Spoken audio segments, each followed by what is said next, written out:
Morning, folks. Looky there, looky there. There's blue sky, and there's mountains over there. Yesterday, about, I don't know, 4:30 or so, the fog burned off and the blue sky showed up, and it looks so wonderful. And then, of course, it got dark, and I had to go in the house and go to bed. As the sun was coming up this morning, I could see stars out the window, and it was 8 degrees. Figured, well, it's going to be a nice day today. No, by the time the sun came out, it was so thick you couldn't see 100 feet. But now, looks like it's trying to go away. I hope it's gone. This fog is not only just dreary, but it's cold. You got the dampness in the air, and that makes a lot of humidity. And 8 degrees with not a lot of humidity, it's still cold, but it's not that bad. With a lot of humidity, it's not that good. But anyway, kind of funny. I was talking with Idaho Hillbilly, and then another friend of mine, Bruce. We were talking about those cell phone cameras, the trail cameras, And not only is there a monthly bill, but majority of where I go, they wouldn't work anyway. There's no cell phone service back there. And my buddy Bruce, he was telling me the one he got was a piece of junk. He said he didn't like his at all. But some of them will give you something like 200 pictures or something free before it starts to charge you. But if you put it in the wrong spot, if there is one blade of grass blowing back and forth, you'll end up with 200 pictures in no time flat. So anyway, I don't need one of those. I don't want one of those. And they would probably be really great as a security camera, especially if you put it in a place where there was no movement supposed to be. Like inside your house, inside your barn, something like that, when you were gone, your garage. And then if something moved, you'd pretty much know that somebody was in your house, It'd be good for that. But other than that, I don't see a use for them. And this morning, I saw a thing on the computer here. I'll show you in just a second. They want to ban, in Idaho, the use of drones, which is already illegal, so I think, pretty much. I think they can still use them for pre-season scouting, but I don't think you can do it during hunting season legally. But I might be wrong about that. I don't know. But they want to ban that. They want to ban the cell phones, cameras, the ones that'll send the pictures straight to your phone, during hunting season. And they want to ban thermal imaging, which I don't have any 3 of those things, none of them. The thermal imaging, that does seem awful unfair, especially if they're using it at night, which is mainly what they do. But if you have a good enough one, it works on the heat. You can actually see the animal's tracks behind him as he's walking through one of those cameras. They work very, very well. There is no hiding at all from that. But this article is saying that they want to ban it for retrieval. If you shoot one and it runs, you can use it to find one. Find it in the brush or somewhere. And that, to me, makes good sense. That would be very useful. I don't know anyone that has one that does that, but that would be a good thing. You don't want to lose an animal, and much as it shames me to admit it, I have, and it makes you feel just absolutely terrible. They don't... Everybody says, well, you don't want to shoot it and waste it. It doesn't go to waste, that just because I'm not eating it, something's going to. Lots and lots of birds, coyotes, fox, wolves, bears, you name it, they're even just bugs. I don't much care for bugs, but they gotta live too, I guess. But it makes you feel terrible when that happens. And anything you can use to find a lost animal, I think, should be legal. Only trouble is, people are going to claim, well, that's what we have it for, when they're actually using it for hunting. So, I don't know. I can see both sides of it. Personally, I don't care one way or another. I don't have any of those things. But I do like my trail cameras. I don't have the cell phone kind. I have to go to the camera itself, open up the back of it, take the little card out, and put it in my computer to see the pictures.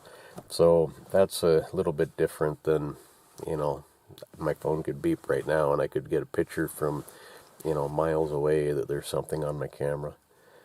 I do have a friend that has one, and he says it's really limited where he can use it because of the cell phone service. And he got it to try to find some wolves. And he said that it works, but he says it's terrible when the camera beeps and you look at your picture and there's a wolf on your camera and you're at work. You can't do anything about it. So, I don't know. It would still be useful. You could at least run up there after work knowing that there was one there that day. But there's not a big difference between a friend of yours saying, hey, I just saw a wolf up here when I was cutting firewood this afternoon, and, running up there because of that. But I don't know. I can see both sides. Like I say, I don't really care about it one way or another. But anyway, here's the video clip. What do you folks think? To the legislature this session. It follows growing concerns over rapid advancements in hunting technology. Bringing in Abby. Well, now, Abby, what are some of those proposals? Hunter, well, they mostly center on retrieving big game animals. So if it passes this legislative session, hunters wouldn't be able to use thermal imaging technology or even transmitting trail cameras to retrieve animals after they're killed. If we are starting to restrict more and more, it's going to hurt us in the long run. For hunters like Michael, of course. I've been hunting actively since 2012 in Idaho. Idaho Fish and Game's proposed rules on hunting technology is drawing mixed reactions. I can see in a sense where they're coming from. A group of 23 hunters, bear baiters, and trappers provided a set of recommendations to Fish and Game on what is and isn't fair when it comes to hunting technology in Idaho. Fish and Game took these recommendations, provided a public comment period, and now they're taking the proposals to the Idaho legislature. In our community, almost everyone I know hunts. There's very, very few people that do not. The proposal restricts 4 main technologies: drones, night vision, thermal imaging optics, and transmitting trail cameras. That's all from August 30th to December 31st. For drones, hunters can't use them at all for scouting or hunting for big game animals. We should be using drones for the purpose of finding the animals, because they do spook the animals. Night vision and thermal image technology can be used for scouting, hunting, or retrieval of big game animals. LaCourse says that's something he wishes could still be used for retrieval. Thermal imaging makes it a lot easier to find your animal just because, you can literally walk past it 20 yards if you lost the blood trail. For trail cameras, hunters wouldn't be able to use transmitting cameras on federal, state, or local land for big game hunting, and that includes for hunting and scouting. However, Idahoans could still use them to monitor private property and photograph wildlife. I have no issues with somebody using a transmitting trail cam just to scope out the area. We literally just use them instead of walking in, especially on bear baits. LaCourse says some regulations have to be in place to protect wildlife, but he worries too many regulations will take away from the joy and practicality of hunting. And it is very important to preserve that way of life. Idaho Fish and Game told me they won't comment currently on pending legislation, but Hunter, this is of course something that we'll keep an eye on as the session begins, and we'll keep you updated if there is any changes. Yeah, that change, if it gets passed through the legislature this year, that could come, but this isn't the first time, or recently, there have been changes previous years, right? Right. Last year was the first time that non-residents had to enter a lottery for deer and elk tags, and that's definitely been a big change for hunters. Even who I was talking to today, he said that it's definitely a noticeable change. And also in 2021, out-of-state residents were limited for big game hunting tags. There's a statewide maximum rather than a per-unit maximum to help with congestion. So definitely a lot of changes in the works for hunters and that have happened in the last couple of years. Yeah, this year might look a little bit different for hunters when it comes to those. Yes, of course. Abby, thank you. That one little video clip there with the 3 bears walking away, that sure looks like the one Idaho hillbilly had on his trail camera. I wonder if it is.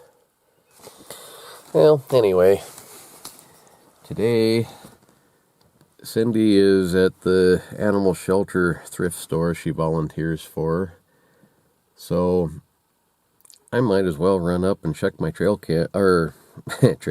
I'm still thinking on that. Check my traps back there. I don't legally have to until tomorrow, but I do like to do it every other day. This is pretty extreme distance, though. It's, like I said, 106 miles round trip to check empty traps. I've already gone, I don't know, 4 times, 5 times, and a lot of money spent already. So, unless I can manage to catch a wolf, it's just wasted money. It is kind of fun, but it's not a profitable deal. Anyway, see you folks tomorrow. I'm off to check traps. Bye.